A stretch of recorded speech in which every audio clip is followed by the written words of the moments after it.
नमस्कार, आप देख रहे हैं जानो दुनिया। मैं हूं आपके साथ हर्षिता। आइए करते हैं खबरों से शुरुआत।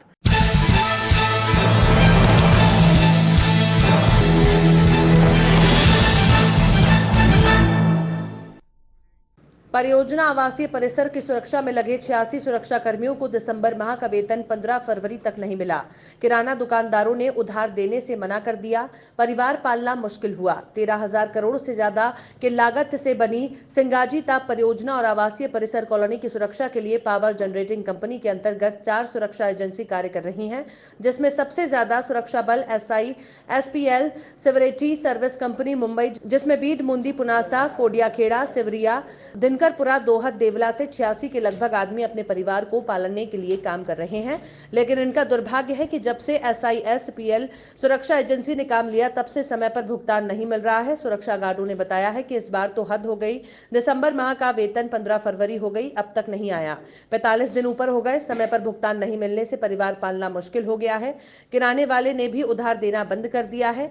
हमको भुगतान नहीं मिलेगा तो हम आगे कैसे देंगे? कैसे पैदल बच्चे साइकिल से आ रहे हैं, बच्चों की पढ़ाई भी नहीं करवा पा रहे हैं।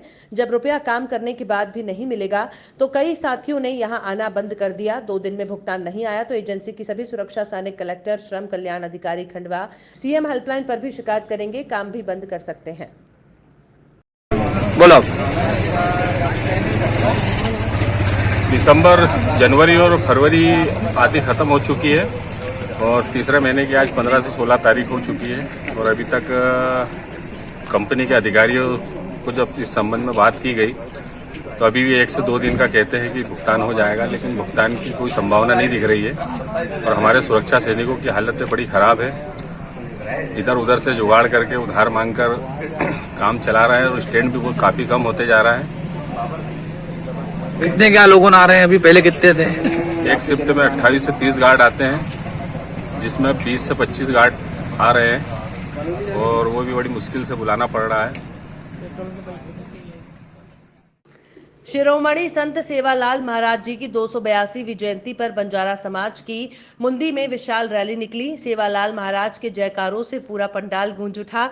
मुंदी नगर में सोमवार को समाज को सिर्फ धर्म ही नहीं, राष्ट्रीय से भी जुड़े रहने की प्रेरणा मिलती है। महाराज जी के जीवन से अक्त उद्गार परम पूज्य राष्ट्रीय संत लक्ष्मण चैतन्य बापू जी के कृपा पात्र शिष्य संत सुखदेव चैतन्य महाराज ने बंजारा युवा संघ द्वारा आयोजित कार्यक्रम सम्मिलित हुए। बंजारा समाज के आराध्य संत सेवालाल महाराज जी की 282वीं जयंती कार्यक्रम के अवसर पर उपस्थित जनों को संबोधित करते हुए मुंदी में व्यक्त किए। इसके पूर्व पर विशाल रैली का आयोजन किया गया, जिसमें 7 ब्लॉक के लौद, हरसूद, पंघाना, खंडवा, कालमुखी, खालवा, पुनासा, मुंदी के आसपास के क्षेत्र के बंजारा समाज के अनुयायी पहुंचे और अपनी पारंपरिक वेशभूषा में ये रैली नगर के बुखारदास बाबा मंदिर प्रांगण से शुरू होकर नगर के विभिन्न मार्गों से गुजरी, जहां रैली में संत सेवालाल जी की बड़ी प्रतिमा ट्रैक्टर ट्रॉली पर विशेष सजावट कर निकाली जा रही थी।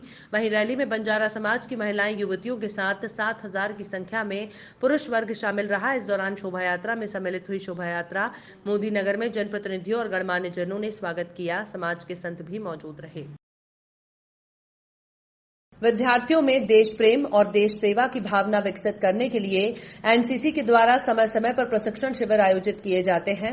इसी क्रम में करीब 1 सैकड़ा विद्यार्थियों के प्रशिक्षण शिविर का आयोजन भिंड स्थित एनसीसी की 30वीं 30 मार्खा बटालियन में किया गया। इस प्रशिक्षण शिविर का निरीक्षण करने एनसीसी ग्वालियर के group commander brigadier VM Sharma पहुंचे। सबसे पहले विद्यार्थियों द्वारा शर्मा को गार्ड ऑफ ऑनर से सम्मानित किया गया।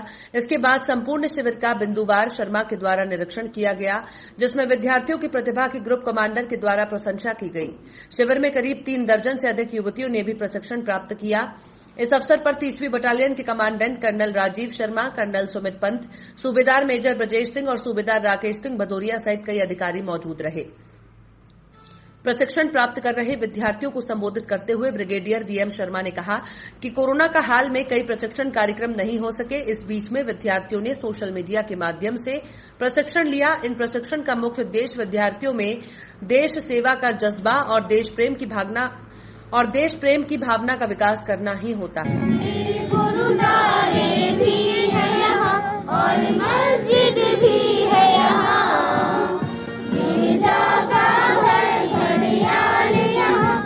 आपने भिंड का आज विजिट किया है सर, क्या आज हमारे ये कोविड की वजह से कैंप्स नहीं हो पा रहे थे। फिज़िकल ट्रेनिंग जो एनसीसी की होती है, जैसे स्कूल्स और कॉलेजेस अभी बंद थे, उस प्रकार से ये फिज़िकल ट्रेनिंग हम नहीं कर पा रहे थे जी। लेकिन क्योंकि ये ज़रूरी है इनको ए, बी और सी सर्टिफिकेट एग्ज़ाम देना, तो उसके लिए ज़रूरी है कि ये कैंप के थ्रू जाए। तो इस बार कोविड की वजह से हमारा ये प्रोग्राम काफ़ी डिले हुआ और इस वजह से हमें इसको थोड़ा कम करना पड़ा। कैंप की जो ड्यूरेशन है जी, आमतौर पे 10 दिन का कैंप हुआ करता था जी। इस बार हमने इसको 5 दिन का सी सर्टिफिकेट के लिए कैंप रखा है ओके, और बी सर्टिफिकेट के लिए 3 दिन का रखा है जी जी जी। कुछ सिलेबस रिड्यूस करके डीजी एनसीसी से डायरेक्शंस के बाद ये कैंप चलाए जा रहे हैं, ताकि बच्चों को, कैडेट्स को असली जो उनकी ट्रेनिंग है ग्राउंड पे, उसका एक्सपीरियंस मिले और अपने एग्ज़ाम के लिए जो बी और सी सर्टिफिकेट एग्ज़ाम है उसके लिए वो तैयार हो। सर, बच्चों में या विद्यार्थियों में देश सेवा की ललक जगे, इसके लिए सर अपन क्या प्लान करते रहते हैं? क्या समय समय पर हम जो है इनके लिए कई सारे प्रोग्राम्स हैं। कोविड की वजह से इस बार हमें ऑनलाइन ज़्यादातर प्रोग्राम करने पड़े जी। इनमें कॉन्फिडेंस डेवलप हो, इनका पर्सनैलिटी डेवलप हो, इनमें देश भावना आए। इसके लिए जो भी हमारे पास डीजी एनसीसी के थ्रू, एमओडी के थ्रू प्रोग्राम्स आते रहे हैं, जैसे आत्मनिर्भर भारत, फिट इंडिया मूवमेंट और youth day celebration, yoga day, स्वच्छता अभियान, ये सारी चीज़ों में इन्होंने बढ़ चढ़कर हिस्सा लिया जी। इन्होंने ब्लॉग्स लिखे, वीडियोस बनाए, सोशल मीडिया प्लेटफॉर्म पे खोलकर इन्होंने हिस्सा लिया। तो ये एक तरह से इससे 2 काम हुए। एक तो जो हमारे प्राइम मिनिस्टर की जो पॉलिसीज़ हैं जी, जो दूर लोगों तक जो है अवेयरनेस इन्होंने फैलाया जी जी, और दूसरा इनमें खुद में आत्मविश्वास आया, जिस तरह से इन्होंने इन सारे अभियानों में हिस्सा लिया। सर, भिंड में आप आए, भिंड को वीरों की भूमि कहा जाता है। यहाँ से सीमाओं की रक्षा करने के लिए हजारों युवक पहुँचे हैं, कई लोग शहीद भी हुए हैं, तो भिंड के लिए क्या कहेंगे सर? भिंड के लिए बस यही कहेंगे कि एनसीसी जो है एक सबसे बड़ा यूथ ऑर्गेनाइजेशन है इंडिया का। तकरीबन 14 लाख से भी ज़्यादा बच्चे इसमें हिस्सा ले रहे हैं और अभी और भी इसमें एक्सटेंशन हो रही है।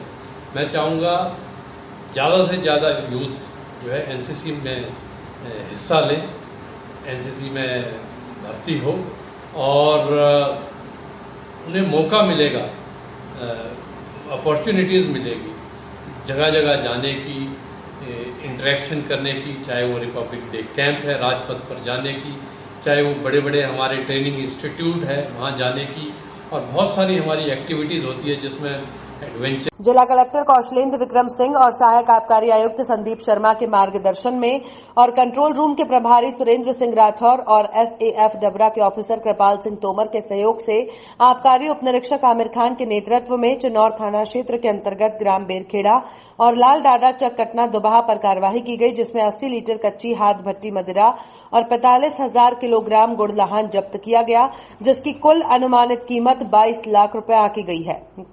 उक्त गुड़ लाहन को मौके पर ही नष्ट किया गया। इस कार्यवाही में 5 अज्ञात प्रकरण कायम किए गए। इस कार्यवाही में आबकारी उपनिरीक्षक प्रवीण उपाध्याय और आबकारी उपनिरीक्षक सपना यादव, प्रधान आबकारी आरक्षक शिवानंद शर्मा, सुरेंद्र पाराशर, नरेश चौहान, सुनील सिंह, प्रेमदास, रघुनाथ मान सिंह, नगर सैनिकों की 14वीं बटालियन डबरा के प्रधान आरक्षक राजू काटे, संजू लोधी, गौरव शर्मा, सरोज कुमार आरक्षकों की सराहनीय भूमिका रही।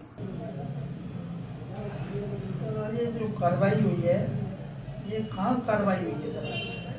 आज की जो कार्रवाई है वो संयुक्त आबकारी टीम है, उसमें एसएफ के जवान हैं, होमगार्ड के जवान हैं, उनके साथ ये कार्रवाई जो है ग्राम बेरखेड़ा, लाल डाणा और चक कटना दुबहा, इन 3 जगह जो कार्रवाई की गई है उसमें 80 लीटर कच्ची हाथ भट्टी मदरा और 45,000 केजी गुड़ लाहन जब्त किया गया है, जिसकी कुल अनुमानित कीमत 22.5 लाख रुपए के करीब आंकी गई है।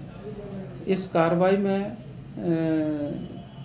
हमारे जो कंट्रोल प्रभारी हैं SS राठौर जी और SF डबरा के जो प्रभारी हैं हमारे SF के, वो कृपाल सिंह तोमर जी के नेतृत्व में के सहयोग से ये कार्रवाई की गई है। और इसमें प्रवीण उपाध्याय आबकारी उप निरीक्षक, सपना आबकारी उप निरीक्षक और डबरा आबकारी बल और ग्वालियर आबकारी बल शामिल है। मौके से कितने आरोपी आज पकड़े गए? मौके से ये आरोपी फरार हुए हैं कुछ, और कुछ जो जब्ती की गई है वो एक बड़े नाले के किनारे जब्ती की गई है। और बेरखेड़ा में भी जो है एक बड़ा नाला है, उसके किनारे से ये जब्ती की गई है। लाल डांडे में भी बड़ा नाला है, उसके किनारे से जब्ती की गई है। और एक घर है, उसके वहाँ से भी जो है गुड़दान को जब्त किया गया है। और एक स्कूल है छक कटना के पास, वहाँ से भी ये कुछ दारू हाथ बत्ती मदरा जब्त की गई है और उसकी विवेचना की जाएगी। और अभी 5 जो है अज्ञात आरोपियों के खिलाफ मामला दर्ज कर लिया गया है। उमरिया जिले के मानपुर जनपद के ग्राम पंचायत झाल के झाली टोला में पंचायत भवन के पास बिगड़े 3 महीने से हैंडपंप की है। जीवन जीना है तो पानी चाहिए। मानपुर जनपद में करोड़ों की लागत से बन रहे नल जल योजना, जिसमें सरकार ने ठेकेदारों के माध्यम से हर घर पानी पहुंचाने का काम शुरू किया है, वो विफलता की ओर है। और उसका सबसे बड़ा कारण ठेकेदार के साथ जवाबदेह अधिकारी भी है, क्योंकि पानी की समस्या जिस प्रकार से है उसका पालन करवाना अधिकारी का अधिकार क्षेत्र है।